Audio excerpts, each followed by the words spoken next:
कोई नहीं, पढ़ लो, पढ़ने में क्या है, फिर ट्वेल्थ में फिर पीवाई क्यूज करा दूंगी ना बस। ठीक है। देखो 11th में मैं बहुत चिल होके पढ़ाती हूँ, सच बता रही हूँ तुम्हें। ट्वेल्थ में थोड़ा सा मेरे को रहता है कि बच्चों का एग्जाम है, तो बहुत सारी चीजें मुझे सोचनी होती हैं कि इतने दिन में मुझे ये चैप्टर कराना ही है, कोई और ऑप्शन नहीं है। लेकिन 11th में मैं थोड़ा सा रिलैक्स हो जाती हूँ, क्योंकि आप लोग 2025 में पेपर देंगे, एंड आप लोगों का 11th का सिलेबस टाइम से पहले हो गया, और वो भी बहुत अच्छे से। मैंने एक भी चैप्टर कराने में कोई कंजूसी नहीं की। मेरे में जितने लेक्चर होने चाहिए ना, इवन मैंने उससे कहीं ज्यादा लेक्चर्स में तुम्हें करवाई हैं चीजें। तो इस चीज की मुझे खुशी है। ठीक है, तो कहीं भी कंजूसी नहीं हुई है। तो अब आप बहुत रिलैक्स होके अपना क्या कर सकते हैं, रिवीजन कर सकते हैं। बस तुम्हें क्या करना है, तुम्हें पीवाईक्यूज क्वेश्चन, अगर पीवाईक्यूज आप लगा चुके हो सकता है कुछ स्टूडेंट्स 2 बार लगा चुके होंगे, तो आप लोगों के पास सब कुछ अवेलेबल है, सब कुछ मॉड्यूल है, सब कुछ अवेलेबल है। आप उनमें से क्वेश्चंस लगाइए, एनसीईआरटी को अच्छे से करिए, कम से कम ना बेटा, ट्वेल्थ में जाने से पहले ना एनसीईआरटी को पढ़ डालो 2-3 बार, लाइन बाय लाइन। तुम्हें देखना इतना, तुम एक अलग लेवल पे पहुंच जाओगे ट्वेल्थ में, ट्रस्ट में। इतना विश्वास रखो मेरे ऊपर, क्योंकि जो बच्चा 2 साल से कंटिन्यू मेहनत कर रहा है, कंसिस्टेंसी के साथ है, रिजल्ट उसी का ही तो आएगा, और किसका आएगा फिर। ठीक है, तो ट्रस्ट में, अगर तुम 11th को, क्योंकि 11th में ही बच्चों को प्रॉब्लम होती है बहुत, जैसे इक्विलिब्रियम हो गया, थर्मोडायनामिक्स हो गया। और मैं तो बल्कि ये कहती हूँ कि आपको सारे चैप्टर, क्यों आप लोगों को इतना टेंशन लेना, आप लोगों का चलो हो गया है, बाकी क्यों लेनी है इतनी टेंशन। 100% सिलेबस करके क्या करोगे, 100% सिलेबस मान लो तुमने कर लिया, तुम 11th के हो तो तुम्हें मैंने करवा दिया, तुम्हारा हो गया है ना। अगर 100% सिलेबस करने के चक्कर में जो तुम्हें अच्छे से 70% आता है वो भी खराब जाएगा। इससे बेटर है कि आप लोगों को जितना आता है उतना अच्छे से किया कीजिए, चाहे वो फिजिक्स हो, केमिस्ट्री हो, चाहे आपका बायो हो। 11th में भी केमिस्ट्री में पक्का 1-2 चैप्टर ऐसे होंगे जो आप लोगों को बहुत ही खराब लगते हैं, ऐसे हर किसी स्टूडेंट के होते हैं। ठीक है, चाहे वो फिर वो ऑर्गेनिक में से हो, चाहे वो फिर इक्विलिब्रियम थर्मो हो, या कुछ कोई और चैप्टर हो, बट होता है किसी ना किसी का। तो अभी आपके पास टाइम है, उसको अपनी स्ट्रेंथ बना लो, ताकि जो बच्चे वो कॉम्पिटिटिव एग्जाम में छोड़ के आते हैं और वही आप चैप्टर कट के जाओ और बाकी बच्चों से एक अपर एज पे आ जाओ। ठीक है, तो मैं तो ये कहूंगी कि आप लोगों का सिलेबस हो गया है, सबसे अच्छी बात ये है। अब आप लोगों को अपनी अपनी तरीके से कितना एफर्ट मार सकते हो, कितने क्वेश्चंस लगा सकते हो, वो आपके ऊपर डिपेंड करता है। तो बच्चे, आज के लिए जो मैंने टॉपिक लिए हैं वो क्या क्या है, इधर देखो, आराम आराम से करेंगे, टेंशन वाली बात नहीं है। आप लोग भी रिस्पॉन्स करना। और सबसे ज्यादा खुशी मुझे ये देख के होती है कि रिवीजन क्लास में नंबर ऑफ स्टूडेंट्स बढ़ गए हैं। बताओ मेरे लिए और इससे अच्छी बात क्या हो सकती है। अराउंड 50 स्टूडेंट्स बैठे हैं यहाँ पे। ठीक है, तो आप लोग डेली आया कीजिए। ठीक है, अगर आपको स्ट्रक्चर ऑफ एटम नहीं आता, ठीक है, मुझ पर ट्रस्ट करो, ये 4 लेक्चर में आपको खुद फील होगा आपने कितना सारा पढ़ लिया है। ठीक है, तो ये वाली कुछ चीजें मैं आज डिस्कस करूंगी, कुछ इंपॉर्टेंट टर्म्स है जैसे आइसोटोप वाले, आइसोस्टर, ये सब हम डिस्कस करेंगे, प्लैंक्स क्वांटम थ्योरी और बोहर वाली। ठीक है, तो आज हम स्टार्ट करते हैं इसको करना। ठीक है, और हमारा क्या ऑब्जेक्टिव है बच्चों, हमारा यही ऑब्जेक्टिव है कि आज की क्लास का ये ऑब्जेक्टिव है कि ये सब कॉन्सेप्ट्स को रिवाइज करके इन पे क्या करना है, हमें पीवाईक्यूज करने हैं। ठीक है, पीवाईक्यूज तो हाँ, और भी मैं अलग अलग क्वेश्चंस लाई हूँ, वो आपको करने हैं। ठीक है, पीवाईक्यूज तो आप रट्टा मार लेते हो। And the number of questions have been asked in last 6 years वो आपके सामने है। तो आप देख पा रहे हो बेटा, 2023 में 2 क्वेश्चन आए हैं, जिसमें से एक क्वेश्चन आपके क्वांटम नंबर वाले कॉन्सेप्ट में से आया है। ठीक है, ऐसे ही 2022 में भी एक क्वेश्चन क्वांटम नंबर वाले में से आया है। तो इस साल मैं कितने क्वेश्चन एक्सपेक्ट कर सकती हूँ, 2024 में 3 क्वेश्चन, और 2025 में भी हम इतने क्वेश्चन एक्सपेक्ट कर सकते हैं। तो अगर तुम मुझसे पूछो इस चैप्टर का सबसे इंपॉर्टेंट टॉपिक, जो कि मैं 4th लेक्चर में कराऊंगी, क्वांटम नंबर, भर भर के क्वेश्चन उसमें से आया हुआ है। अगर तुम अपने नीट एमटीजी खोलोगे ना, एमटीजी खोलोगे, देखोगे सबसे ज्यादा नंबर ऑफ क्वेश्चंस उसी टॉपिक में से है। क्वेश्चंस यहाँ से न्यूमेरिकल बेस्ड आएंगे या कॉन्सेप्चुअल क्वेश्चन आप लोगों से पूछे जाएंगे। ठीक है बच्चों, सबसे पहले ये 2 क्वेश्चन करो। तुम्हें पता है हमारी ये परंपरा है ना, कि आगे स्टार्ट करने से पहले हम क्वेश्चन करते हैं। तो ये क्वेश्चन करो, what mass of 95% pure calcium carbonate will be required to neutralize, इतना जितना भी दिया हुआ है इन्होंने, according to the following reaction. 51 students join कर गए यार, क्या बात है, क्या बात है, आज तो खुश कर दिया तुमने मेरा दिल। मैम इसके बाद ना मैंने आपको क्वेश्चन भेजे वो वाला बता देना। ठीक है बेटा। क्लास के इसके बाद क्लास तो नहीं है ना तुम्हारी, क्या नाम है? No ma'am. मैं क्लास के बाद करा दूंगी, ठीक है, डोंट वरी, पहले ये कर लो क्वेश्चन, ठीक है, चलो। अच्छा ये वाला तो वही है ना, ये मैंने बच्चों को करा दिया था, तुम चली गई थी उस दिन क्लास से, तनिष्का, कोई नहीं, मैं बता दूंगी। ओके इसको मैं ना अलग, मैं इसको ना एक अलग दिन ही लूंगी, मतलब इसके साथ साथ मैं एक गिगनार्ड रेजेंट वाला क्वेश्चन भी पेंडिंग है, रह जाता है वो बार बार, इनको मैं अलग से एक बार दोबारा बताऊंगी, क्योंकि उस टाइम नंबर ऑफ स्टूडेंट्स कम थे, ठीक है, तो डोंट वरी, मेरे माइंड में है बताना ये वाला, ठीक है। हो रहा है क्या किसी से ये क्वेश्चन? Yes ma'am. करो, चलो करो। वही है, परसेंटेज प्योरिटी से ही रिलेटेड क्वेश्चन है ये तुम्हारा नीट 2022 का है बेटा, है ना, नीट 2022 का है। वट मास ऑफ 95%, मैम ये तो करा हुआ है क्वेश्चन, नहीं मैंने नहीं करवाया ये क्वेश्चन, आप बताओ मुझे, मैंने करवाया होता तो मैं रिवीजन असेसमेंट में क्यों डालती बेटा, है ना, तुम्हारा आंसर आ जाता इतनी देर में, तो क्या कहते हो?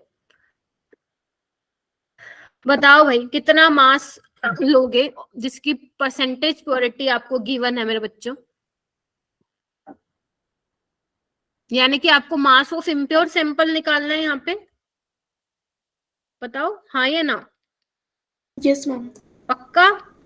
वेरी गुड, चलो भाई, हो जाए शुरू। किसने कर लिया? हर्षित ने कर लिया, यस हर्षित, बताइए बेटा कैसे किया इसको। थोड़ा धीरे चलेंगे ना, स्लो चलेंगे, 4 दिन में कंप्लीट करा दूंगी इसको, कोई दिक्कत नहीं है, लेकिन क्लास को एक अच्छे से अपन को एक क्या बोलते हैं ना, इंटरेक्टिव क्लास होनी चाहिए स्टूडेंट और टीचर के बीच में। बताओ ना इसका आंसर, आपने हैंड रेस किया है, इतना टाइम नहीं लगाओ बेटा। नंदनी? मैम पहले हम इसमें मोल्स निकालेंगे। कैसे निकालोगे बेटा?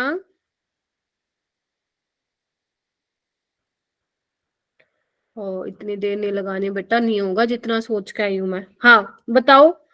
मैम जैसे कि इसके अंदर नंबर ऑफ मोल्स हो, हमें सबसे पहले CaCO3 के निकालने हैं, तो वो जितने भी मोल HCl के होंगे उसके आधे होंगे, है ना।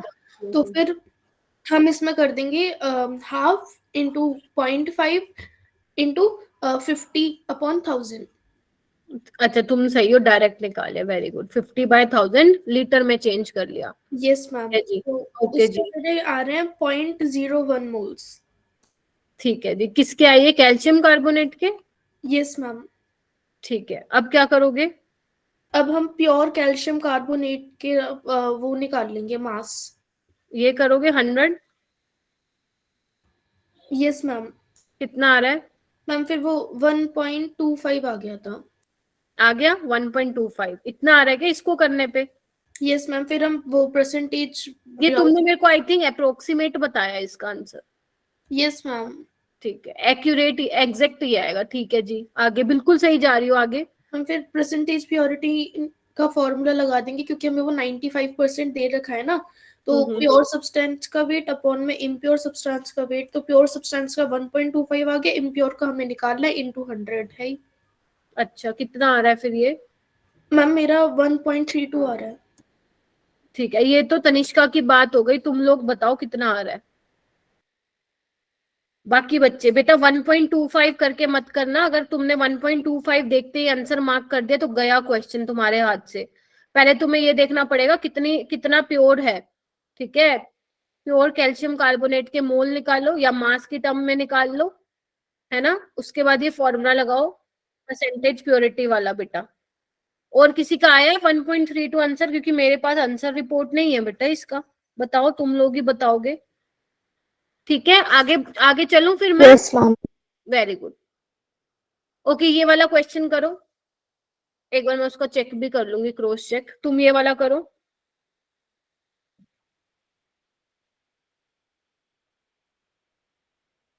मैम हाँ बेटा बोलो। मैम लास्ट वाला क्वेश्चन किस पे बेस्ड था? परसेंटेज प्योरिटी पे बेटा। पर इसका एक मिनट रुकना, मैं इसका आंसर बताती हूँ तुम लोगों को। इसका अच्छा ठीक है बच्चों, 1.32 ग्राम आएगा इसका आंसर। बिल्कुल ठीक निकाला है तुम लोगों ने, जिन बच्चों ने भी निकाला है बेटा। आपको दिख रहा है ना, परसेंटेज प्योरिटी भी तो है, ये अपन ने किया तो था लास्ट क्लास में। ये वाला करो जल्दी, देखो जितनी जल्दी करोगे उतनी जल्दी स्ट्रक्चर ऑफ एटम स्टार्ट कराऊंगी, और जितनी लेट करोगे उतना फिर लेट हो जाएगा। An organic compound contain 78% by weight carbon का है, रिमेनिंग वाला हाइड्रोजन का होगा। Right option for the empirical formula. ये नीट 2021 का है। हाँ जी, लक्ष्य बताओगे? ज्योति, सृष्टि, चेतना, चेतना यस मैम। डी आ रहा है। अच्छा, कार्बन का 78, ऑक्सीजन का कितना होगा फिर? 22। Very good. तो कर देना 78/12, 22/16, इसका होल नंबर रेशियो निकाल देना। बिल्कुल ठीक बताया, CH3 का करेक्ट आंसर मेरे बच्चों। मैम डी आ गया। हाँ जी, हाँ डी इस बिल्कुल ठीक है। शाबाशी दे दो अपने आप को, खुद को अप्रिशिएट करा करो, है ना, खुद को अप्रिशिएट किया करो बेटा। आप लोग बहुत अच्छा कर रहे हो, ट्रस्ट में, मेरे पे तो विश्वास रखते हो ना आप लोग, तो आप लोग बहुत अच्छा कर रहे हो।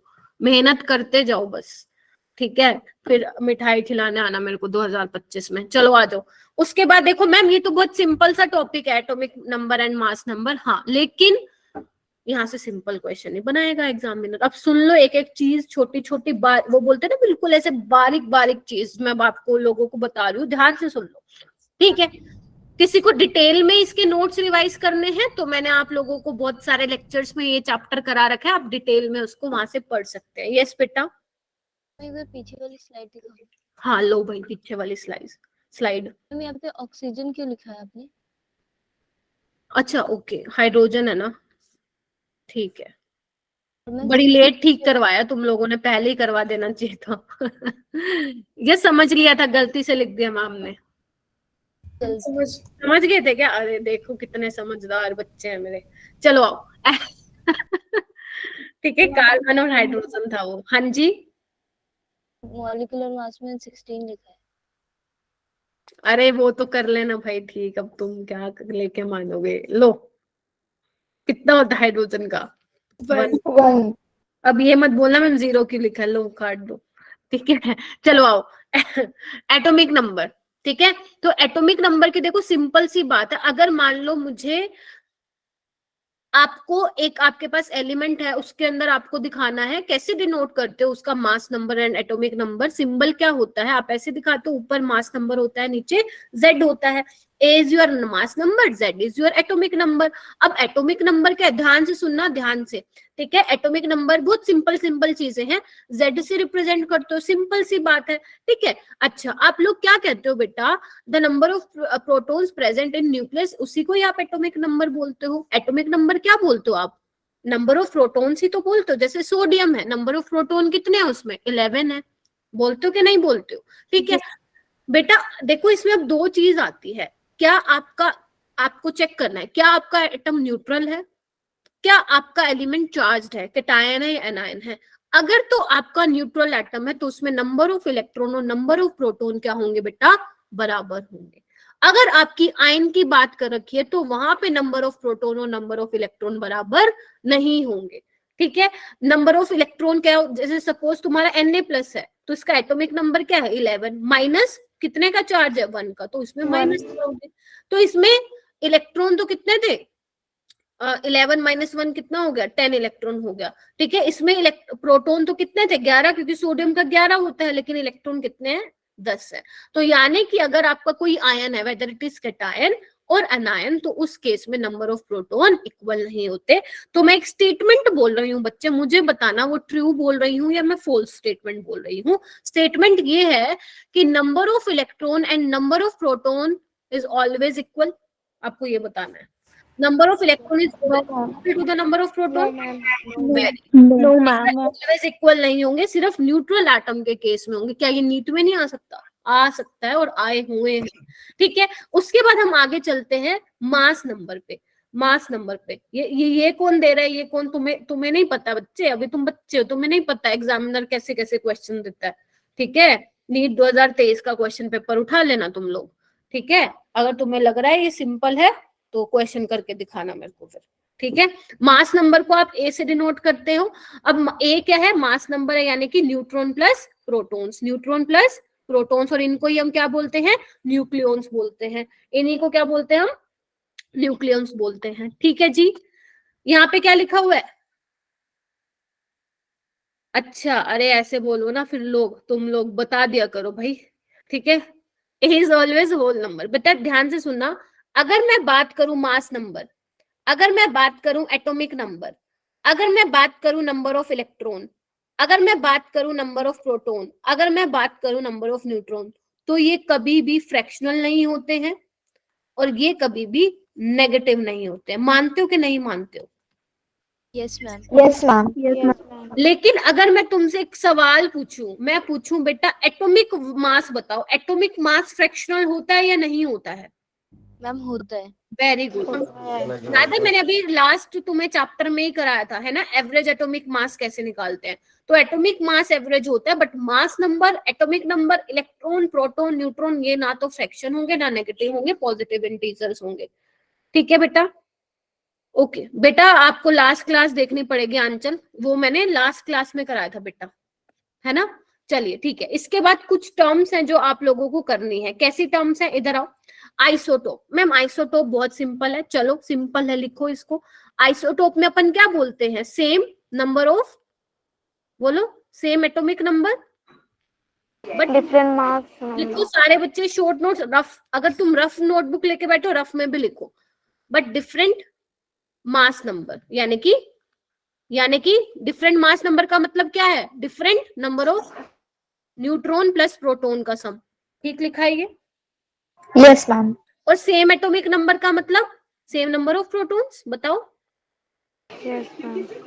तो ऐसे भी तुम्हें आनी चाहिए डेफिनेशन लिखना।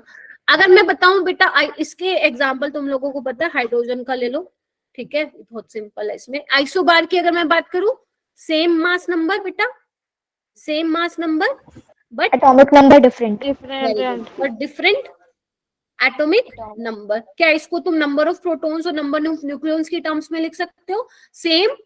सेम किसका, सम ऑफ न्यूट्रॉन प्लस प्रोटॉन, यानी कि same number of nucleons but different number of protons. लिख सकते हो ये, लिख सकते हो Yes, ये ma'am. बच्चे। उसके बाद है आइसोडायाफर्स। आइसोडायाफर्स अब कौन बताएगा मुझे? Same number of neutrons. नहीं, वो आइसोटोन्स होता है। Ma'am, same difference in number of neutrons. Same नहीं, थोड़ा और बोलो। हाँ हाँ सही बोलो, बोलो Same बोलो। difference between the number of neutrons and protons. Very good, same difference, या सिंपल लिखो ना, difference between proton and neutron is same. ठीक है, difference between proton and neutron is same. Example कौन बताएगा मुझे इसके? बोरोन ले लो, कार्बन ले लो, कार्बन का 13 वाला आइसोटोप ले लो और बोरोन का 11 वाला।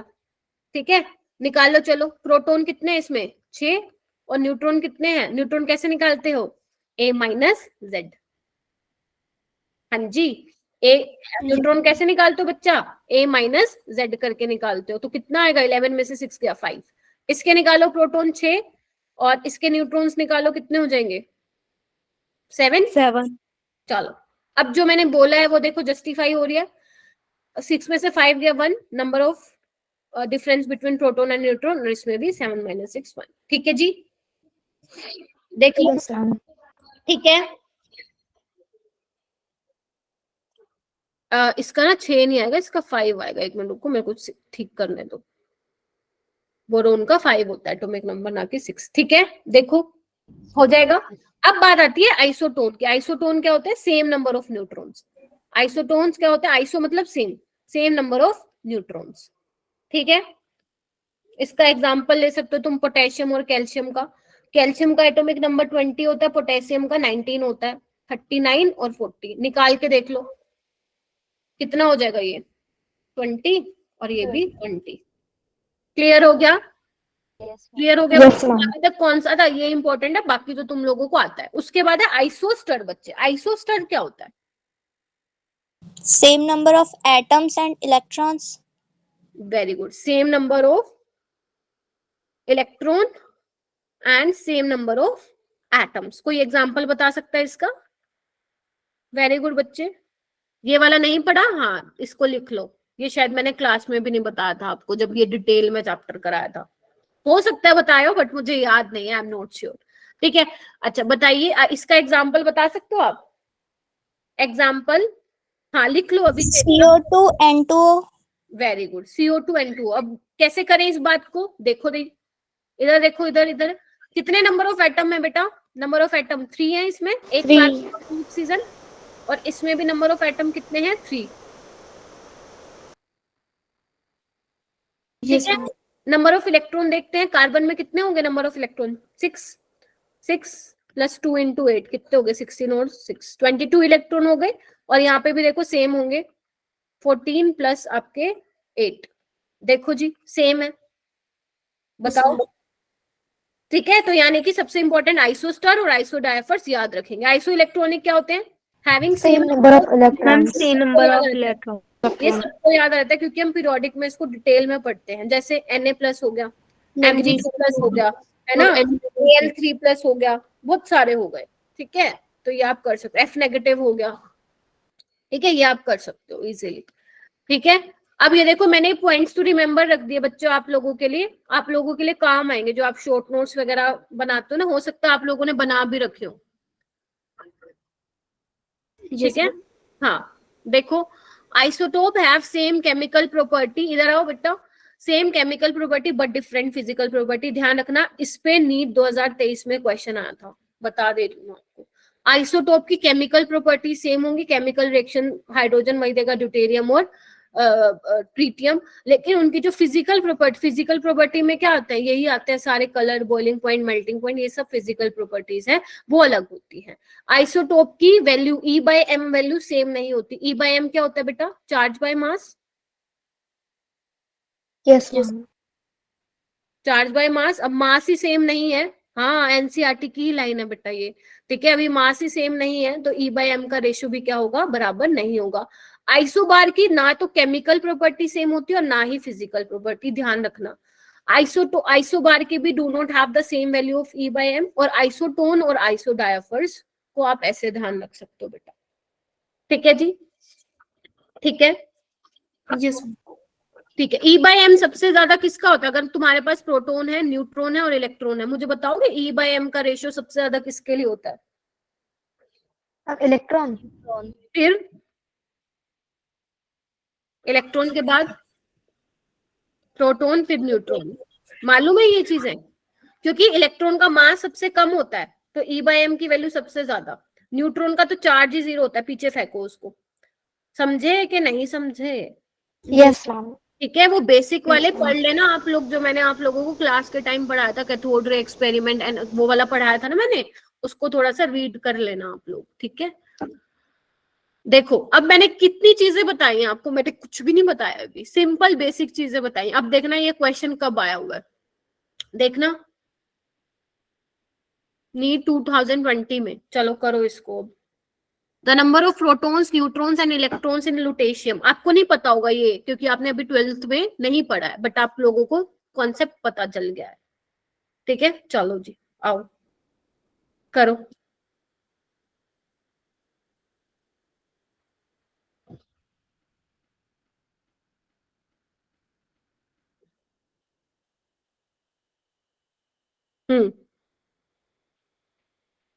एक काम करो, सब भी आंसर चार्ट बॉक्स में डाल दो। चलो, अरे क्या बात है, लो भाई तुम्हारे 4 नंबर 2 स्लाइड से, 2 स्लाइड से 4 नंबर। प्रोटॉन 71, इलेक्ट्रॉन भी सेम होंगे। क्यों सेम है? क्योंकि न्यूट्रल एटम है बच्चों। And number of neutrons 175 minus 71 करके आ जाएगा। चलिए जी, क्वेश्चन नंबर 2 कीजिए बच्चे। क्वेश्चन नंबर 3 क्वेश्चन लाई हूँ। Beryllium 2+ is isoelectronic with which of the following ions?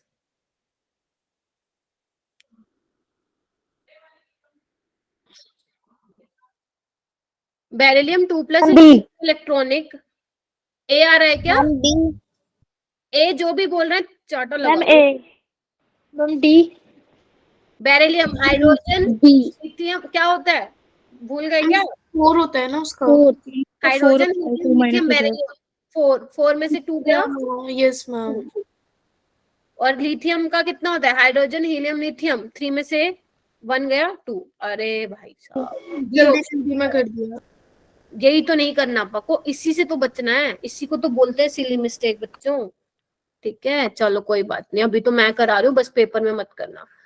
Okay next करो। ये 2000 में आया था, बहुत पुराना क्वेश्चन। Iso electronic species. और अभी भी जो 90s के क्वेश्चंस है ना, 1998, 1989, वो भी रिपीट हो जाते हैं क्वेश्चन। तो जो अच्छे क्वेश्चन है वो मैं आप लोगों को करा दूंगी। आइसो इलेक्ट्रॉनिक स्पीसीज बतानी है आप लोगों को, बताओ जी। अभी पता चल जाएगा कितना आप समझ रहे हो मेरे कराए हुए चीजों को।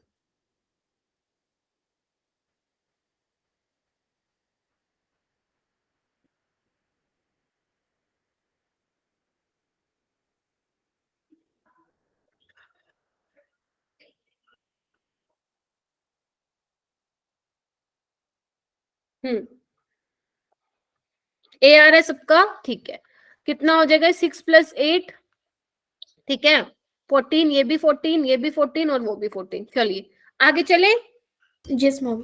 आगे चले बच्चों, चलो आ जाओ। ये टेबल बड़े काम की है, यहाँ से 2023 में क्वेश्चन आया था। अब ये 2023 से क्वेश्चन, मेरा कहने का मतलब क्या है, याद है आप लोगों को? मैंने आप लोगों को एक क्वेश्चन कराया था, आई थिंक कोई स्टूडेंट बोल रहा था मैम स्ट्रक्चर ऑफ एटम से है, तो वो यहीं से ही क्वेश्चन था। उन्होंने इसको और क्या बोलते हैं, यहाँ से एक पॉइंट इसको उठाया, क्वेश्चन बना दिया था। हाँ चेतना, ठीक है। तो अब देखो ध्यान से, इस टेबल में क्या क्या काम की चीजें हैं बेटा, क्या क्या काम की चीजें। आओ, सबसे पहले तो इलेक्ट्रॉन, प्रोटॉन, न्यूट्रॉन का एब्सोल्यूट चार्ज क्या होगा बेटा? इलेक्ट्रॉन प्रोटॉन का मैग्नीट्यूड सेम रहता है, 1.6 इंटू 10⁻⁻19 कूलम रहता है, बट साइन अपोजिट होता है क्योंकि इलेक्ट्रॉन नेगेटिवली चार्ज पार्टिकल है, ठीक है। और न्यूट्रॉन पे चार्ज नहीं होता है, ठीक है। और जनरली हम रिलेटिव चार्ज पढ़ते हैं, हम कहते हैं इलेक्ट्रॉन पे -1 का, और हम इस तरीके से बताते हैं। अगर बेटा मुझे मास की बात करनी हो केजी में, तो इलेक्ट्रॉन का मास देखो बहुत कम है, बहुत कम। तो अगर कोई कैलकुलेशन करनी होती है तो हम मास ऑफ इलेक्ट्रॉन को क्या कर देते हैं? नेग्लेक्ट कर देते हैं, याद है? Yes yes ma'am. Ma'am. And if I am talking about mass of proton and mass of neutron, तो इसका हम अप्रोक्सीमेटली सेम लेते हैं। लेकिन एग्जामिनर तो बहुत छाना है, वो ये भी पूछ लेगा भैया फिर भी हमें बताओ कि ज्यादा किसका मास होता है, तो बता देना न्यूट्रॉन का ज्यादा होता है प्रोटॉन से। देखो 1.674, 1.672, क्या क्वेश्चन नहीं आ सकता? यहाँ से आ सकता है। क्यों आ सकता है? क्योंकि एनसीईआरटी में है, ठीक है। तो आपको ना बारीकियों को समझना है, नीट का पेपर मुश्किल नहीं होता है, लेकिन ऐसी ऐसी बेसिक उसको पता है। स्टूडेंट तो बहुत ज्यादा इंटेलिजेंट है, पता नहीं क्या क्या पढ़ के आएंगे, वो बोहर मॉडल, ये वो बहुत कुछ, फोटो इलेक्ट्रिक इफेक्ट, और यहीं पे वो फंसा देगा और यहीं पे आएगा फिर कंपटीशन, ठीक है। अगर मैं मास की बात करूं तो इलेक्ट्रॉन का मास हम फिर 0 मान के चलते हैं, इसका 1, और इसका भी न्यूट्रॉन का 1 मान के चलते हैं, ठीक है। क्या ये टेबल क्लियर हो गई आप लोगों को? बताइए। Yes ma'am. Yes ma'am. ठीक है, अगर टेबल क्लियर हो गई, चलो जी फिर ये क्वेश्चन करके दिखा दो। इफ मास ऑफ, मैं फिर बोल रही हूँ एक बार, चलो 10 सेकंड और दिखा देती हूँ टेबल, फिर वो क्वेश्चन करना। ध्यान से देख लो इस टेबल को, फिर मैं एक क्वेश्चन दे रही हूँ आप लोगों को। If mass of neutron is double, mass of proton is halved, and mass of electron is double, then find out the new atomic weight of carbon-12.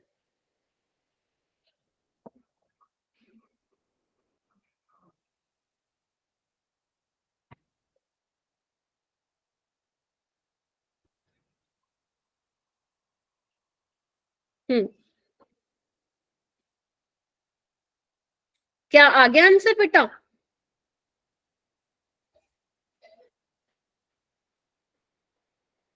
If mass of neutron double कर दिया है, mass of proton half, mass of electron is double, then find out the new atomic weight बेटा। बताओ, question समझ में आया कि नहीं आया? पहले तो ये बताओ तुम लोग। मैम आ गया। हाँ तो करो फिर मैम एक मिनट। धीरे। क्या आ रहा है? ऑप्शन नहीं है। 15 आ हाँ रहा जी है मैम। बेटा, 15 ही है। 15 आएगा 15 आएगा। कैसे किया सुहानी? मैम। मास ऑफ न्यूट्रॉन जो होगा वो डबल हो जाएगा, मतलब कि डिफरेंस होता है, तो हमारा 12 आ जाएगा। 12 को मतलब 6 को हम डबल कर देंगे तो 12 आ जाएगा। और जो हमारा मास ऑफ प्रोटॉन है 6 है, 6/2 हो जाएगा 3। 3 प्लस 12 हो जाएगा is equal to 15। Very good, 15 AMU इसका आ जाएगा। देखो बिल्कुल ठीक बोला, शाबाश। जिसने भी ये करा था बिल्कुल ठीक है। इसमें मैं एक और क्वेश्चन ऐड कर रही हूँ कि जो मास कितना, देखो मास बड़ा तो है, पहले तो 12 था, कार्बन का भी 15 हो गया न्यू एटॉमिक वेट, तो परसेंट इंक्रीज कितना आया, परसेंटेज ऑफ इंक्रीमेंट आपको निकालना। तो कैसे निकालते हो, फिजिक्स में सीखा होगा आप लोगों ने, परसेंटेज ऑफ इंक्रीमेंट। बताओ कैसे निकालते हो? लक्ष्य जी कहाँ हो आज? दिशा, माइक खराब। माइक खराब है? अच्छा बताओ जी, कैसे निकालते हो percentage of increment? Ma'am 12/15 into 100। नहीं, final minus initial divide by initial into 100 करके निकालते हो आप लोग। Final 15, initial 12 divide by 12 into 100, ऐसे करके निकालते हैं आप लोग। ठीक है जी, समझे गए कि नहीं समझे गए? Yes ma'am. ठीक है मैम, ये क्वेश्चन आपने कहाँ से करवा दिया। चलो अब आते हैं आगे। देखो अब मैं आप लोगों को मालूम है रदरफोर्ड ये सब मैं आप लोगों को नहीं पढ़ा दे रही हूँ, नहीं पढ़ा रही हूँ क्योंकि एनएमसी ने सिलेबस से निकाल दिया उसको, है ना। बट आप लोग रीड जरूर कर लेंगे उसको, अभी के लिए छोड़ सकते हैं, कोई प्रॉब्लम नहीं है। ठीक है, तो मैं रदरफोर्ड का ये नहीं बता रही हूँ कि उसने क्या बता दिया था हमें कि न्यूक्लियस नाम की एक चीज होती है, ठीक है, जो कि सेंटर में प्रेजेंट होती है एटम की। ठीक है, आपको ना एक फॉर्मूला दिया हुआ है आपके एनसीईआरटी में, वो आपको ध्यान रखना है बच्चे। सबसे पहले तो आपको ये ध्यान रखना है, अगर मैं साइज ऑफ एटम की बात करूं, डायमीटर की एटम की बात करूं, तो डायमीटर ऑफ एटम क्या है, 10⁵ times of diameter of nucleus है ना। जब एटम ही इतना छोटा तो सोचो न्यूक्लियस ही कितना छोटा हो जाएगा, बताओ तुम लोग। ठीक है, और अगर मैं बेटा वॉल्यूम की बात करूं तो volume of atom is 10⁵ times of volume of nucleus, ये भी तुम्हें मालूम है।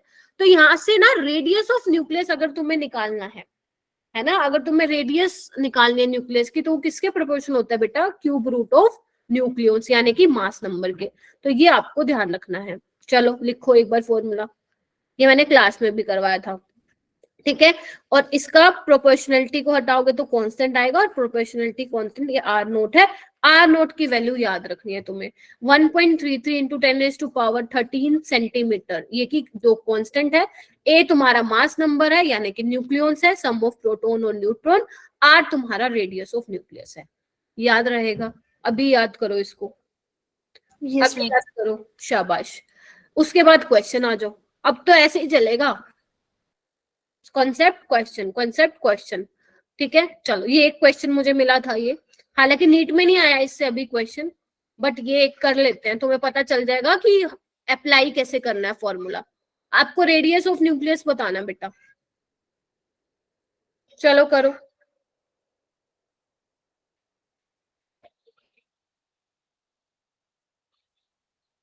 करो बच्चों।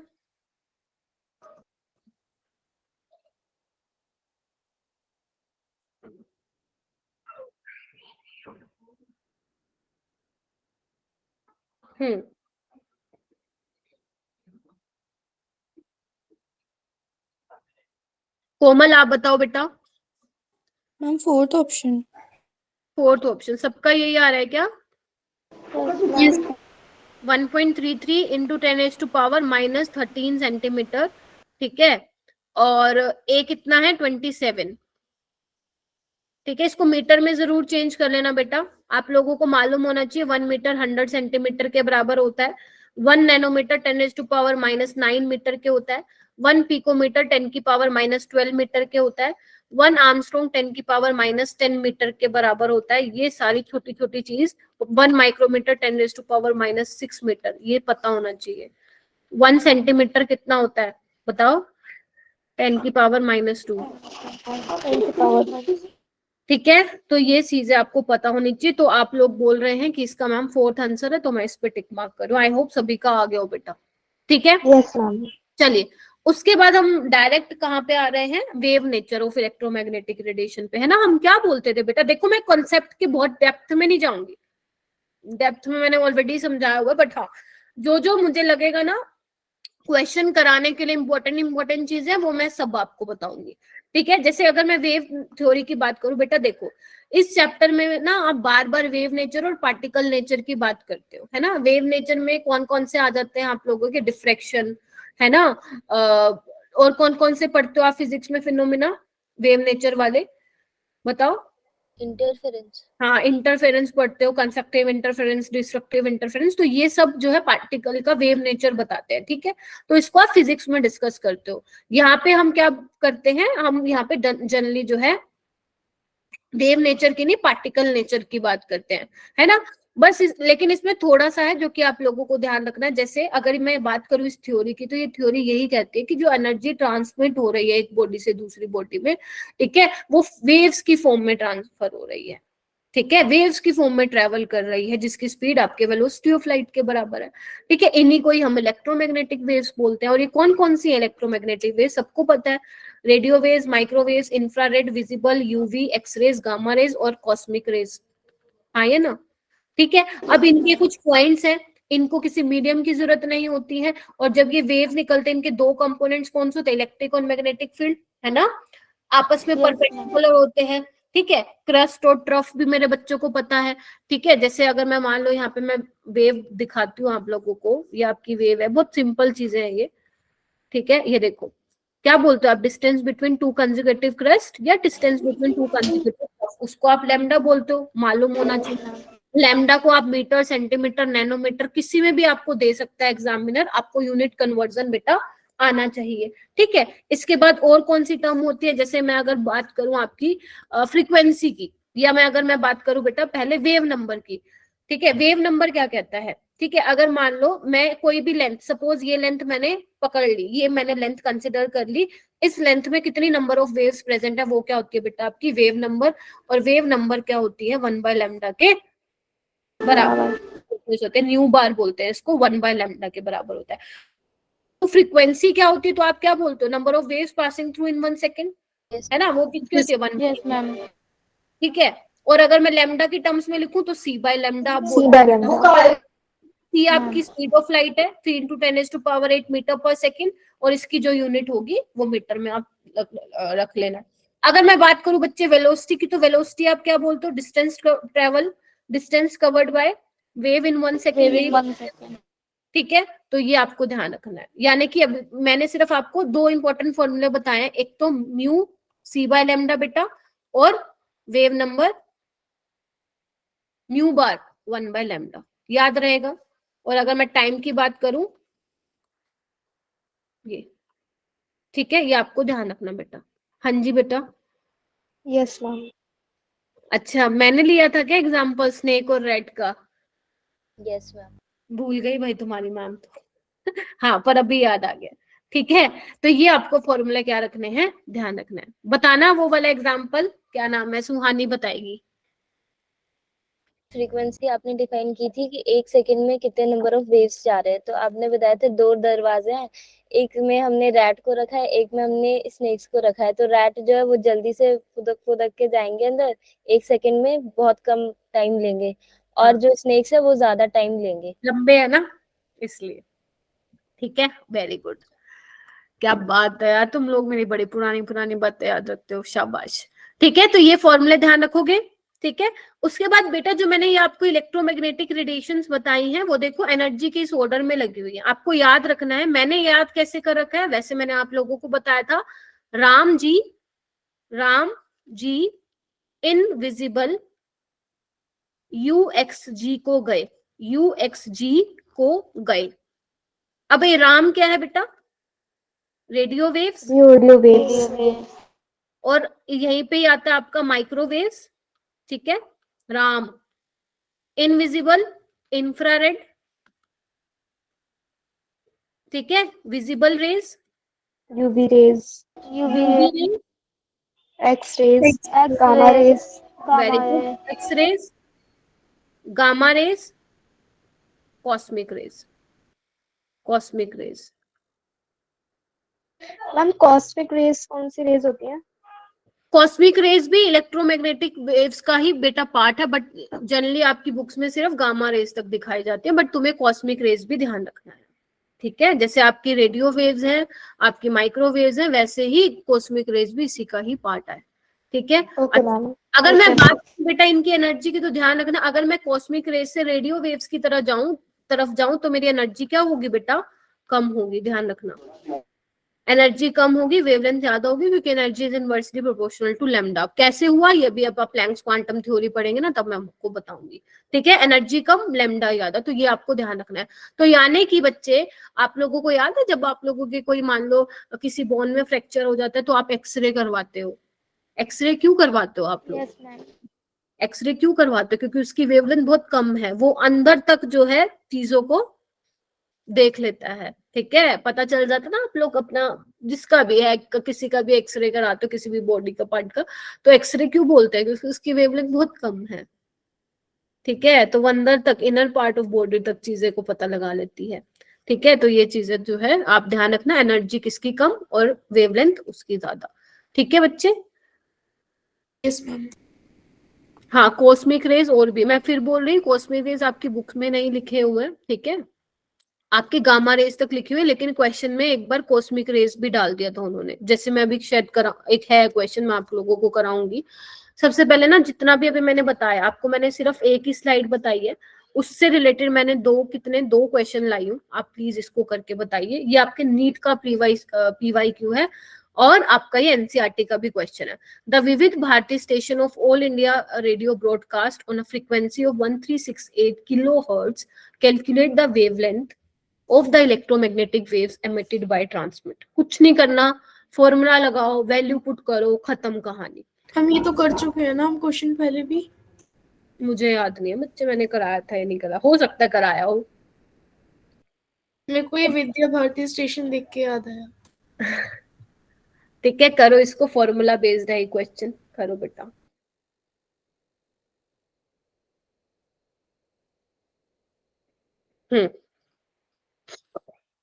आपको कुछ नहीं करना है, यूनिट कन्वर्जन का जरूर ध्यान रखना है कि यूनिट कैसे कन्वर्ट कर रहे हो आप लोग। बताओ, अप्रोच बता दो, बेशक आंसर ना बताओ। हाँ बेटा बोलो, कैसे अप्रोच किया अंकिता? क्या फॉर्मूला लगाया बेटा? Ma'am C by lambda। C by lambda लगेगा। निकालना क्या है? लैम्डा निकालना है। तो C क्या हो जाएगा? 3 × 10⁸ मीटर पर सेकेंड, और फ्रीक्वेंसी 1368। बस इतना रख दूं या गलत है? लगेगा ना, मैम चेंज होगा। रैंक कांस्टेंट भी लगेगा। किलो को चेंज जरूर कर लेना आप लोग, ठीक है। किलो को चेंज कर देना। Answer 9.3। Okay, exact answer is 9.3 metre.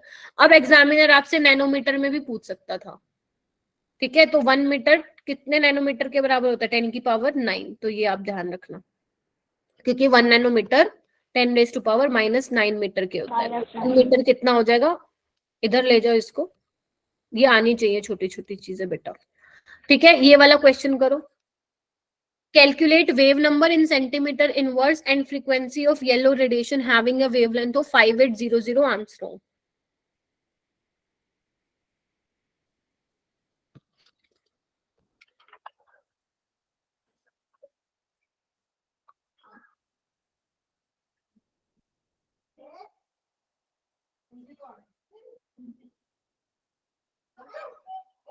Approach बता दो, आंसर मत निकालो, उसमें शायद कैलकुलेशन थोड़ा ना हम टाइम। सबसे पहले हम आर्मस्ट्रॉन्ग को मीटर्स में चेंज करेंगे, उसके बाद उसमें C by lambda वाला फॉर्मूला लगाकर वहां से हमारे पास लैम्डा आ जाएगा। अरे लैम्डा तो दे रखा है, तो उसके बाद उसमें से लैम्डा में से हम वेव नंबर निकाल लेंगे। वेव नंबर का होता है 1 by lambda। ठीक है, न्यू बार हो जाएगा 1 by lambda, यानी कि 1/5800 इंटू 10⁻⁻8, बिकॉज आंसर आपको सेंटीमीटर में रिपोर्ट करना है। एंड फ्रीक्वेंसी क्या हो जाएगी? -8 कैसे आएगा 10⁻⁻⁻? क्योंकि 1 angstrom C by lambda। -10 metre होता है ना, तो 1 मीटर में 100 सेंटीमीटर होते हैं, तो 10⁻2 सेंटीमीटर, यानी कि 10⁻⁻8 सेंटीमीटर बेटा, ठीक है। न्यू क्या होता है? फ्रीक्वेंसी C by lambda, ठीक है, या इसको आप ऐसे भी लिख सकते हो, फ्रीक्वेंसी इज सी न्यू बार की वैल्यू आ जाएगी, सी आपको पता है, लिख सकते हो ना 1/λ को। यहाँ पे एक और फॉर्मूला लिख लो, यस ठीक है, मैम, यहाँ वेव पे number. Nu is c nu bar, wave number, ठीक है। वेव नंबर को स्पीड ऑफ लाइट से मल्टीप्लाई कर दोगे तो फ्रीक्वेंसी आ जाएगा। हो जाएगा ये क्वेश्चन? Yes ma'am. सिंपल है।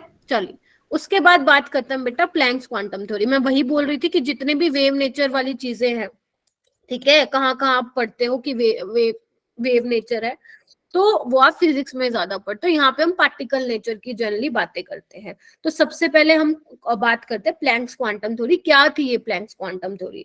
तो प्लैंक्स क्वांटम थ्योरी हमें ये कहता था, ध्यान से सुन लो, अभी हम बात कर रहे थे कि जो एनर्जी का ट्रांसमिशन होता है from one body to another body, waves की फॉर्म में आता है ना, कंटिन्यूसली फॉर्म, मतलब कंटिन्यूसली वेव्स आ रही हैं लाइक दिस, ठीक है। लेकिन अकॉर्डिंग टू प्लैंक्स ये कहता है कि कंटिन्यूसली नहीं आ रही होती है वेव, पैकेट्स की फॉर्म में आ रही होती है ना, जिनको हम क्या बोलते हैं, इन पैकेट्स को फोटोन, क्वांटम, है ना, ये सब आप जो है बोलते हैं, ठीक है। लाइट की मैं बात करूं तो लाइट की टर्म्स में ही आप बोलते हो smallest packet of energy photon होता है। इन जनरल के अलग अलग नाम है, क्वांटम बोल दो, फोटोन बोल दो, जनरली हम फोटोन ज्यादा बोलते हैं, ठीक है। और अगर मैं बात करूं, अब वो बोल रहे हैं स्मॉल पैकेट्स की फॉर्म में आ रहे हैं, और जो एनर्जी है ना, ईच क्वांटम की, ईच फोटोन की जो एनर्जी है वो डायरेक्टली प्रोपोर्शनल है बेटा किसके? फ्रीक्वेंसी के। किसके?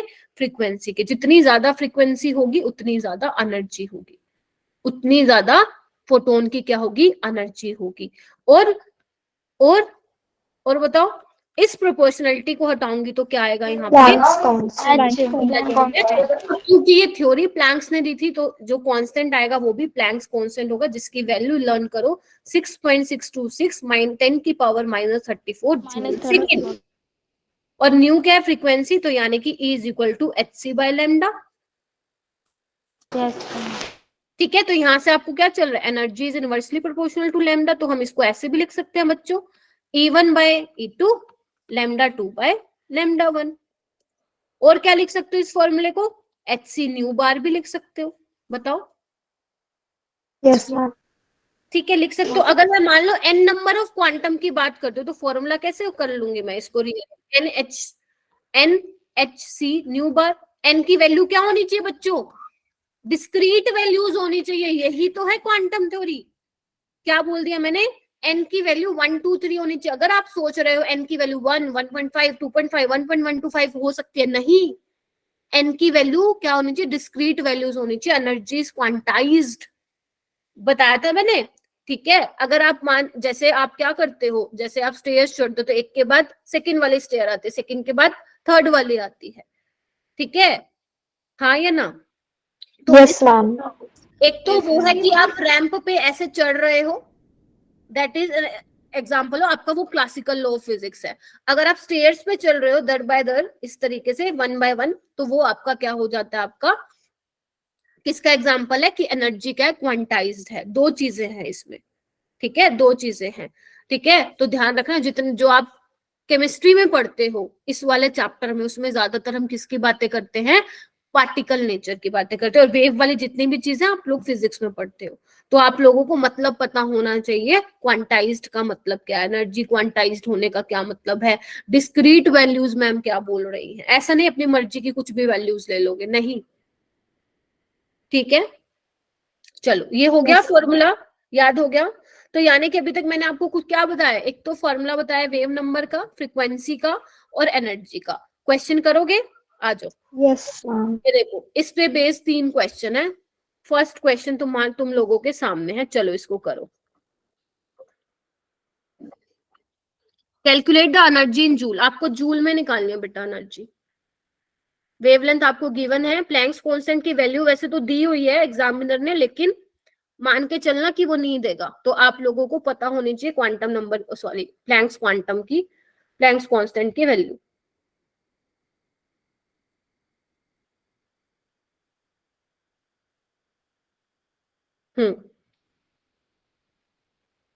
फॉर्मूला कौन, एक मैं पूछती हूँ, हुस्नवाज आप बताओगे क्या फॉर्मूला लगेगा यहाँ पे? Husnawaz, E equals to hc/λ। Very good. E is equal to hc/λ। Value put करो 6.626 इंटू क्योंकि इन्होंने 3 ले रखा है तो अपन इसको अप्रोक्सीमेट वही लिख देते हैं, -34 जूल सेकेंड। एंड सी क्या हो जाएगा, 3 × 10⁸ मीटर पर सेकेंड। लैम्डा आपको नैनोमीटर में दिया हुआ है, मीटर में चेंज करो वरना आंसर गलत आएगा। तो यूनिट को साथ लिखा करो, मीटर से मीटर कैंसिल, सेकंड से पर सेकंड कैंसिल, यानी कि तुम्हारा आंसर आएगा बच्चों इलेक्ट्रॉन वोल्ट में आंसर आएगा, सॉरी जूल में आंसर आएगा। इसको बस तुम्हें कैलकुलेट करना है बेटा। कितना आ रहा है answer? D option. D option आ रहा है क्या? सबका आ रहा है क्या? क्योंकि दोनों देखो same almost. Yes ma'am, 4th option. ठीक है यस मैम, 4th। बच्चे, और एक ये भी चीज ध्यान रखना कि 1 इलेक्ट्रॉन वोल्ट में कितने जूल होते हैं, 1.6 × 10⁻⁻19 जूल, है ना। और अगर तुम्हें एनर्जी इलेक्ट्रॉन वोल्ट में निकालनी है और तुम्हें लैम्डा आर्मस्ट्रॉन्ग में दे रखा है तो किससे डिवाइड कर देना, 12400 से। ये मैंने तुम्हें क्लास के टाइम में बताया था। अगर तुम्हें एनर्जी इलेक्ट्रॉन वोल्ट में निकालनी है और लैम्डा तुम्हें नैनोमीटर में दे रखे तो 1240 से। ये फिजिक्स में भी सिखाते हैं। अभी शायद तुमने वो चैप्टर पता नहीं पढ़ा है नहीं, बट 12th वाले कह रहे थे मैम ये हमने ऑलरेडी शॉर्टकट पढ़ा हुआ है फिजिक्स में। आई डोंट नो कि कौन सी क्लास में आता है। ठीक है, याद रहेंगे ये चीजें बेटा। Yes ma'am. और एक ये भी आप यूनिट ध्यान रखना, 1 कैलोरी में 4.184 जूल होते हैं, एक कटोरी में 4 जामुन। ये जनरली आपके थर्मोडायनेमिक्स में आता है काम, एक कटोरी में 4 जामुन करके याद रख सकते हो इसको। ये आपके थर्मोडायनेमिक्स में बहुत काम में आता है। हो जाएगा ये, चलिए ये कीजिए। नेक्स्ट क्वेश्चन कीजिए बेटा। नेक्स्ट क्वेश्चन है तुम्हारे स्क्रीन पे, नीट 2013 का। प्लैंक्स कांस्टेंट की वैल्यू दे रखी है, स्पीड ऑफ लाइट दे रखी है, which value is closest to the wavelength in nanometer of a quantum of light with the frequency। Statement तो बहुत बढ़िया बट क्वेश्चन इजी है। का आंसर शायद 50 या 25। अरे भाई साहब रट्टा मारा हुआ है, मतलब रट्टा इन द सेंस प्रैक्टिस की हुई है तुमने। मैम 50 है, बट एक बार फिर भी निकालो, चाहे बेशक तुम लोगों ने किया हो बट फिर भी निकालो इसको।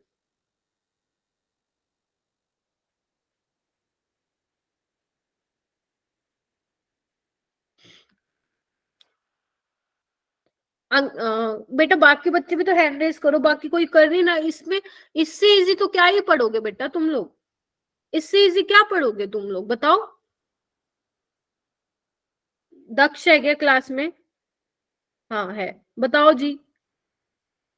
कविता यादव बताओ बेटा क्या फॉर्मूला लगाया। ज्योति गर्ग? Ma'am hc/λ। हाँ तो घबराओ मत, बी कॉन्फिडेंट, है ना। एच क्या है मैम, जल्दी से वैल्यू पुट कर देते हैं हम लोग, कुछ बच्चों ने आंसर भी निकाल लिया होगा। Joule second into 3 × 10⁸ metre per second. ठीक है, अब बात आती है क्या लिखा हुआ है इन्होंने, नैनोमीटर में लिखा हुआ है भाई। आंसर किस में निकालना है, नैनोमीटर में लगाना है। तो यानी कि स्पीड ऑफ लाइट मुझे मीटर में नहीं पुट करना है, नैनोमीटर में ही करना है। क्यों? क्योंकि आंसर भी मुझे उसमें ही रिपोर्ट करना है। ठीक है, बोलो हाँ या ना। और यहाँ पे निकालना क्या है आप लोगों को, लैम्डा निकालना है। फ्रीक्वेंसी दे रखी है आप लोगों को, तो फ्रीक्वेंसी के लिए तो आपको ये वाला फिर लगाना पड़ेगा, इसको भी चेंज करना पड़ेगा ना, क्योंकि एनर्जी तो डायरेक्ट दिया ही नहीं हुआ आपको। तो एच की वैल्यू तो कैंसिल आउट हो जाएगी। तो न्यू क्या आ जाएगा, सिंपल c/λ। एच की वैल्यू का काम ही नहीं है, सिंपल आपको करना है। फ्रीक्वेंसी दे रखी है और आपको नैनोमीटर में लैम्डा भी दे रखा है, डायरेक्ट आप क्या करो, डिवाइड करो, आंसर आ जाएगा। क्या आ रहा है आंसर? 50। बस तो 50। ठीक है बच्चों, हो जाएगा। Yes ma'am. ये वाला क्वेश्चन करो। अरे ये वाला क्वेश्चन तो बहुत पॉपुलर है, ये आपके एंट्रेंस में आता ही रहता है। हालांकि 2011 में आया था, लेकिन उसके बाद भी 1-2 बार आ चुका है, जेई में भी और नीट में भी। और बाकी जो एंट्रेंस होते हैं आप लोगों के नर्सिंग के, और क्या बोलते हैं, नर्सिंग में तो चलो खैर 12th का सिलेबस रहता है। The energy is E1 and E2, 2 radiation दी हुई है एनर्जी की वैल्यू, आपको रिलेशन बताना है। नहीं बेटा जल्दबाजी में आंसर मत दो, आंचल गलत है बेटा, ए नहीं आएगा इसका।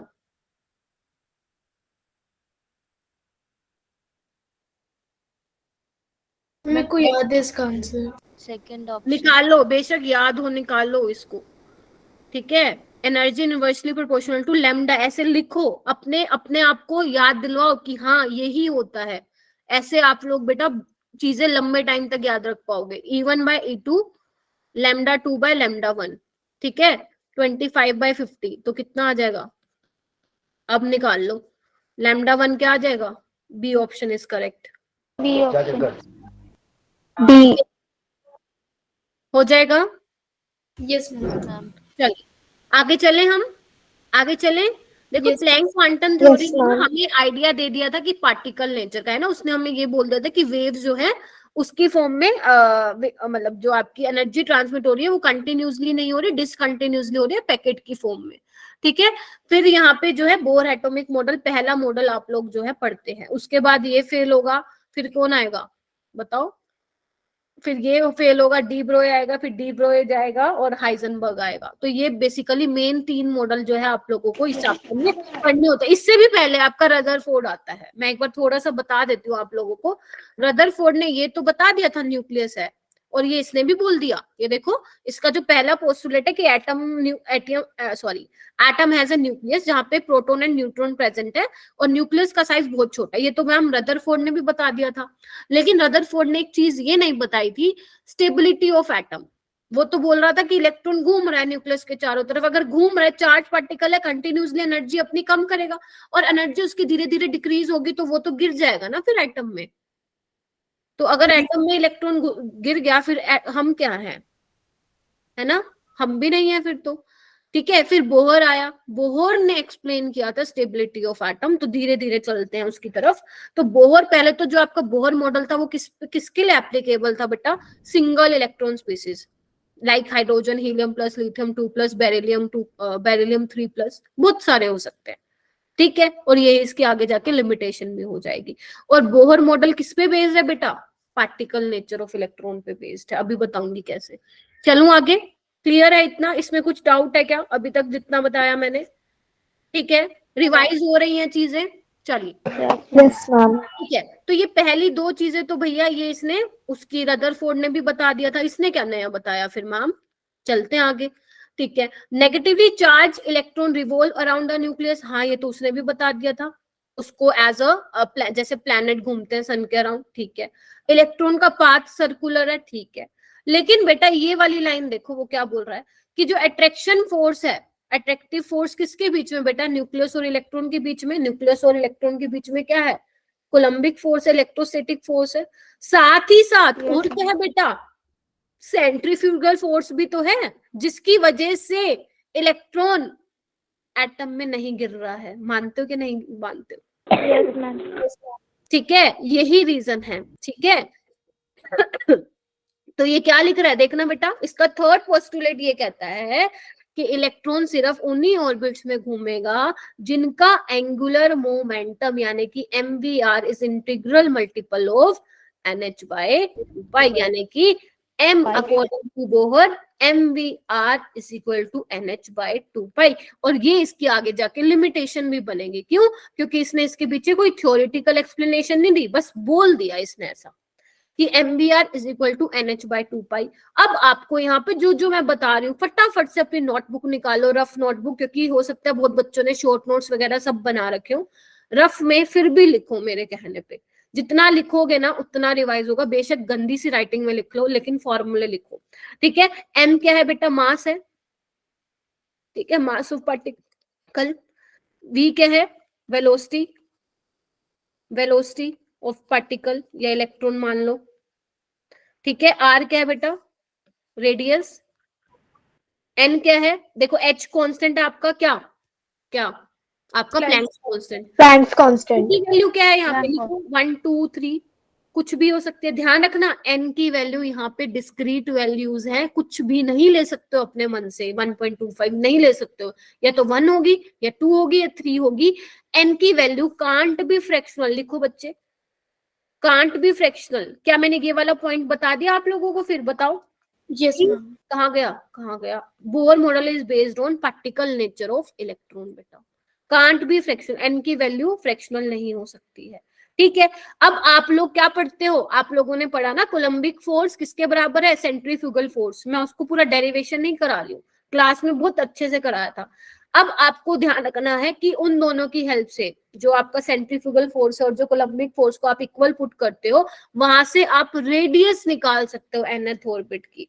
ठीक है, अगर आप सपोज मान लो आपकी ये ऑर्बिट है तो इसकी कितनी रेडियस है, ठीक है, वो आप निकाल सकते हो किसी भी ऑर्बिट की रेडियस। तो मेरे बच्चों उसके लिए फॉर्मूला लिखो, क्या आता था अपने पास, आर एन होता था 0.529 n square by Z Armstrong. Armstrong में जो होती थी ये वैल्यू होती थी कि नहीं होती थी? अब मैम जेड क्या है? जेड बेटा तुम्हारा एटॉमिक नंबर ही है, ठीक है, और एन क्या है तुम्हारा? ऑर्बिट नंबर या शेल नंबर, ठीक है बेटा, क्लियर है इतना? तो यानी कि अभी तक मैंने आपको दो फॉर्मूला बता दिए, M V R is equal to N H by 2 pi, N की वैल्यू डिस्क्रीट होंगी 1 2 3, ठीक है, रेडियस अपन निकाल सकते हैं, ठीक है, वेलोसिटी ऑफ इलेक्ट्रॉन भी बता सकते हैं। अगर मान लो किसी ऑर्बिट में इलेक्ट्रॉन घूम रहा है तो उसकी वेलोसिटी क्या है किसी भी ऑर्बिट के लिए, nth ऑर्बिट अपन जनरल केस ले रहे हैं, तो 2.18 into 10⁻⁶ into Z by N metre per second. N क्या है? Orbit number, Z is your atomic number. एक एक चीज मालूम होनी चाहिए, ये नहीं कि फॉर्मूला रट के बैठ गए, अरे फॉर्मूला रटने से किसी का भला नहीं हुआ आज तक। जब तक फॉर्मूले के अंदर जो जो वैल्यूज हैं, जो जो टर्म्स हैं, उनका मतलब नहीं पता होगा तो क्वेश्चन नहीं निकाल पाओगे। समझे गए कि नहीं समझे गए? जल्दी बताओ मेरे को। यस मुझे मैम। मान लो वेलोसिटी ऑफ एन इलेक्ट्रॉन और एटॉमिक नंबर के बीच में ग्राफ फ्लोट करना हो तो ग्राफ कैसे आएगा? उसका स्ट्रेट लाइन आएगा, ऐसा ऐसा। Yes ma'am. और अगर मान लो मुझे रेडियस और उसके बीच का करना हो एटॉमिक नंबर का, तो ऐसे आएगा, ऐसे। कर सकते हैं कि नहीं? पूछ सकता है एग्जामिनर, ऐसी कोई बात नहीं है। तो आपको रट्टा नहीं मारना, मैं बार बार बोल रही हूँ, ठीक है बेटा। उसके बाद जो फॉर्मूला आता है वो आता है सरकमफ्रेंस का। बेटा ऑर्बिट है ना, सर्कल ही है, सरकमफ्रेंस ऑफ सर्कल क्या होता है? 2 पाई आर। Yes ma'am. यानी कि मैं बोल दूं कि सरकमफ्रेंस जो है nth ऑर्बिट का, वो डायरेक्टली प्रोपोर्शनल है रेडियस ऑफ nth ऑर्बिट, और ये डायरेक्टली प्रोपोर्शनल है n स्क्वायर बाय जेड। बोलो हाँ के ना? यानी कि तुम्हें अगर जब भी सरकमफ्रेंस निकालना हो, इसको यूज कर लेना, रेडियस ऑफ nth ऑर्बिट को। बोलो हाँ के ना? n Yes, क्या है? ma'am. ऑर्बिट नंबर है, ठीक है, z क्या एटॉमिक नंबर है। यानी कि जैसे जैसे n की वैल्यू बढ़ती जाएगी रेडियस बढ़ती जाएगी। बात तो ठीक है, बात तो ठीक ही है। देखो ये मान लो n इज इक्वल टू 1 है, ये n इज इक्वल टू 2 है, जैसे जैसे n की वैल्यू बढ़ेगी ऑर्बिट की रेडियस भी बढ़ेगी, जैसे जैसे एटॉमिक नंबर बढ़ेगा आयरन की वैल्यू कम होगी। And what about time period? ये तुम फिजिक्स में पढ़ते हो, अभी तक पढ़ लिया क्या तुम लोगों ने ये वाला topic, time period of nth orbit? चलो कोई नहीं, 12th में पढ़ोगे। 2 पाई r/v। अब क्या होगा? डायरेक्टली प्रोपोर्शन किसका होगा? r क्या है? n square by z, v क्या है? z बाय n, तो t is directly proportional to n cube by z square. मालूम है? Yes ma'am. बस पढ़ो। एंड फ्रीक्वेंसी इज 1/t, तो यानी कि frequency is directly ma'am z square by n cube. हाँ जी बोलो।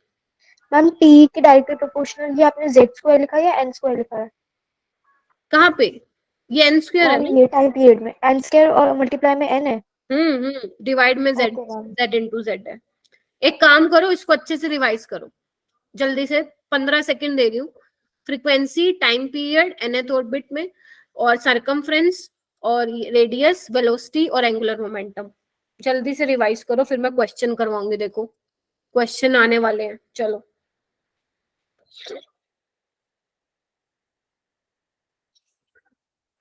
हो गया बेटा?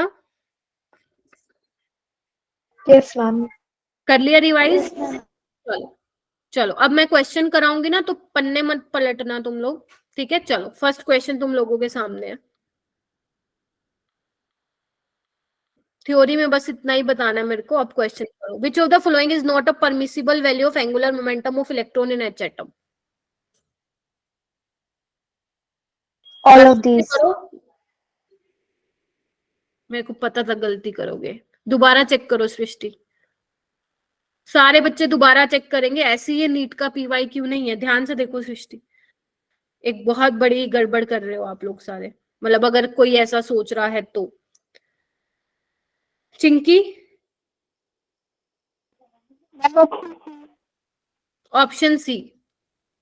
ऑप्शन सी किस किस का आ रहा है? मेरा। आओ सृष्टि, पता है तुमने क्या किया? इधर आओ। जो बाकी जो भी सृष्टि की तरह सोच रहा था, MVR क्या होता है बेटा? NH/2 पाई, यस मैम। है ना? अब अच्छा मैम मैं समझ गई। NH/2 पाई को इनके सामने इक्वेट करो 1.25 H/पाई, ठीक है? तो ये कैंसिल हो जाएगा, तो n की वैल्यू क्या आ जाएगी? 1.25 इंटू 2, जो कि फ्रैक्शनल वैल्यू होगी बेटा। ओके मैम मैं n समझ कांट गई। B fractional. और जबकि आप 1.5 को 2 से मल्टीप्लाई करोगे तो क्या आएगा? 3 आएगा। 0.5 को 2 से मल्टीप्लाई करोगे 1 आएगा। ठीक है, C will be the answer. Okay ma'am.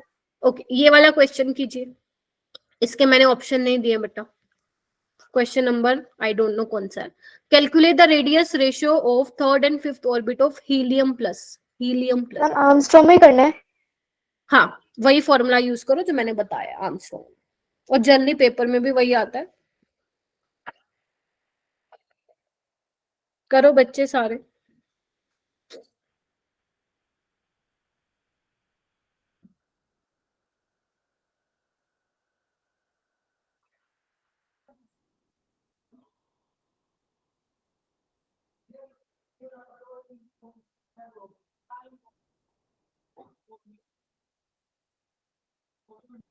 क्या आ रहा है बेटा? 9/25। 9:25। ठीक है, देखिए एक बार, फॉर्मूला तो यही था। Yes ma'am. तो क्या करे फिर? देखो R3 में क्या लूंगी? N कितना हो जाएगा इसका? थर्ड, 3 का स्क्वायर, और Z तो सेम ही रहेगा, हाइड्रोजन हीलियम। करूंगा। हाँ, कैंसिल हो हो जाएगा जाएगा 5 फिर का स्क्वायर यानी कि 25। तो आंसर इज 9:20। ये तुम्हारा AIPMT में आया था। ये वाला क्वेश्चन करो बेटा। Angular momentum in second Bohr orbit of hydrogen atom is x। Find out angular momentum in first excited state. अब ध्यान से सुनना, मैंने अभी बताया नहीं हालांकि, बस ध्यान रखना। n=1 आपकी ग्राउंड स्टेट होती है बेटा। हो सकता है आप लोगों को मालूम भी हो क्योंकि चैप्टर पढ़ाया हुआ है। और n=2 क्या होता है? First excited state. ठीक है, तो ध्यान रखना इस चीज का। म्यूट कर लो बेटा खुद को।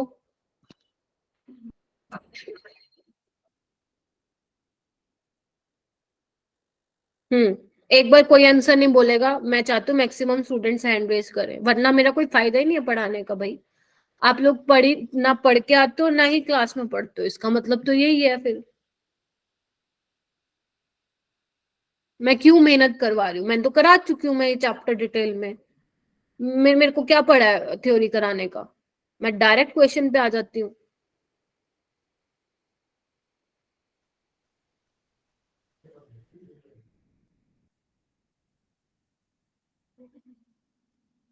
जब भी ऐसी दो चीजें आ जाए ना तो कंपेयर करना आप लोगों को, सिंपल सी बात है। किसका हो गया? करो। अभी भी 6 स्टूडेंट्स का हैंड रेज है।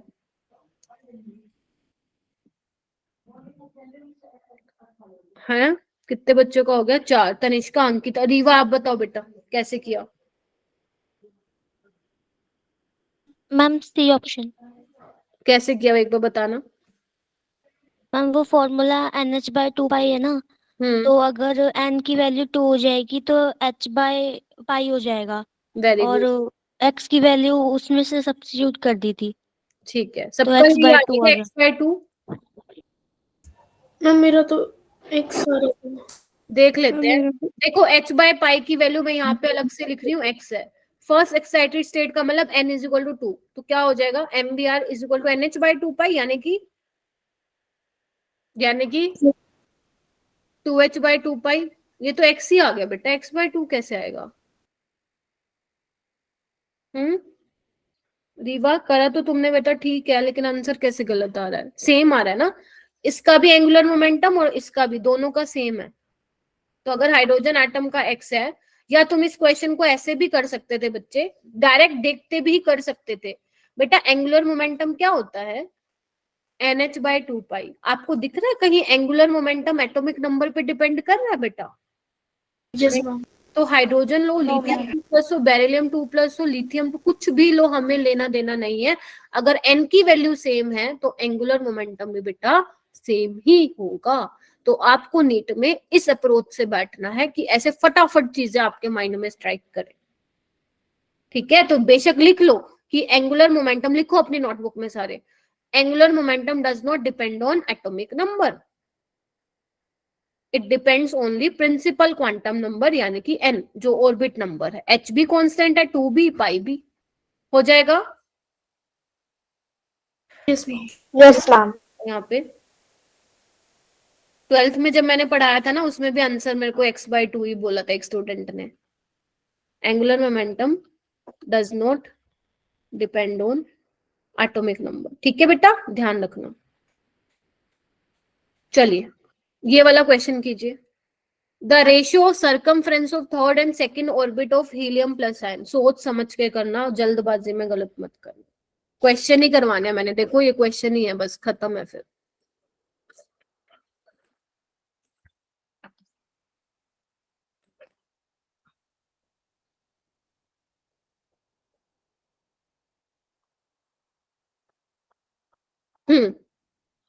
आ गया होगा अब तक आंसर?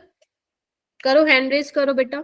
माही तनिष्का ने कर लिया है, शाबाश, वेरी गुड, बहुत बढ़िया।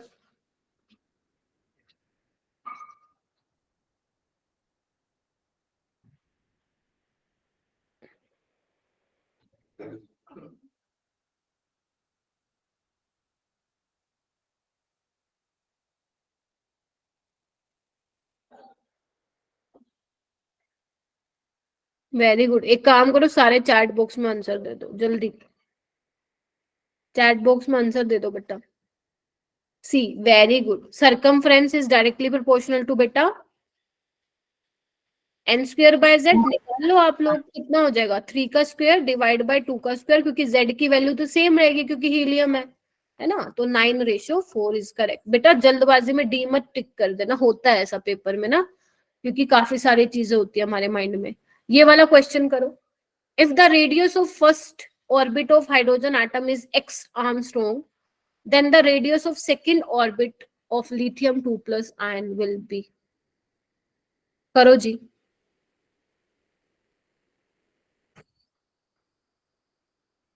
मैम ये जो क्वेश्चन अभी किया था उसी की तरह नहीं है सेम? नहीं, अलग है, उसमें z सेम था, इसमें z सेम नहीं है बेटा।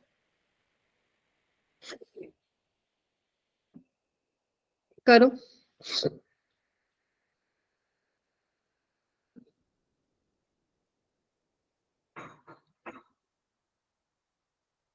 आज जो भी टॉपिक कराए हैं एनसीईआरटी से पढ़ना आपको, और एनसीईआरटी के क्वेश्चंस लगाने। आप लोगों के एग्जाम्स भी आने वाले हैं ना, तो एनसीईआरटी के क्वेश्चंस लगा लो अपने, आप लोगों के लिए आगे भी हेल्पफुल रहेंगे वो। और इसका मैं रैंक बूस्टर एमसीक्यू भी भेज दूंगी। मैंने मोल कंसेप्ट का भेज दिया है ना उसमें, डाउट सोल्विंग ग्रुप में। Yes ma'am. इसका भी Yes, मैं ma'am. इसका आज तो नहीं भेजूंगी, कल भेजूंगी। अभी वो आप कर रहे होंगे वो वाले। हाँ, क्या आंसर आ रहा है सबका? Ma'am B option. Ma'am B option. B option. B option. B के अलावा भी आ रहा है क्या किसी का? No ma'am. ठीक है, मतलब आप लोग कॉन्फिडेंट हो, मैंने आप लोगों को फंसाने की कोशिश की, फंसे नहीं। ठीक है मैम, ये एमवीआर क्यों लिख रहे हो आप? रेडियस लिखो ना। ठीक है, तो देखो बेटा, रेडियस ऑफ फर्स्ट ऑर्बिट बोला ना, तो यानी कि 0.529 है ना, n²/z होता है ना, ये ध्यान रखना। Yes ma'am. है ना, n क्या है अब यहाँ पे, n तो 1 ही है, और One. हाइड्रोजन एटम है तो 1 ही है, यानी कि, और वैल्यू कितनी दे रखी है, x, यानी कि 0.529 की वैल्यू हो गई x। आपको सेकंड के लिए निकालनी है। ठीक है, कुछ बच्चे ऐसे भी निकालते हैं, वैसे भी कर सकते हो, जैसे radius is inversely proportional to, मतलब डायरेक्टली प्रोपोर्शनल टू n²/z, तो r1/r2 ऐसे करके भी कर सकते हो, कोई दिक्कत नहीं है। ठीक है, तो r2 क्या हो जाएगा, 0.529, 2 का स्क्वायर, और z क्या हो जाएगा, हाइड्रोजन हीलियम लिथियम यानी कि 3, तो 4x/3 इसका क्या हो जाएगा बेटा, आंसर हो जाएगा। क्योंकि आर्मस्ट्रॉन्ग में निकालना था इसलिए मैंने यही फॉर्मूला लगा दिया। ये वाला करो, मुझे लगा था खत्म हो गया। If velocity of an electron in first orbit, हाँ हाँ नंदनी यू कैन बेटा, बस ये लास्ट क्वेश्चन है, और लीव बाकी नहीं करोगे, अभी समराइज करवाऊंगी तुम लोगों से। तो जो इंपॉर्टेंट फॉर्मूलाज बताए हैं वो अपनी नोटबुक में, रफ नोटबुक में कहीं लिख लो, क्योंकि अभी मैं तुमसे पूछूंगी। If velocity of an electron in first orbit आपको दिया हुआ है, आपको बताने थर्ड ऑर्बिट ऑफ लिथियम 2+।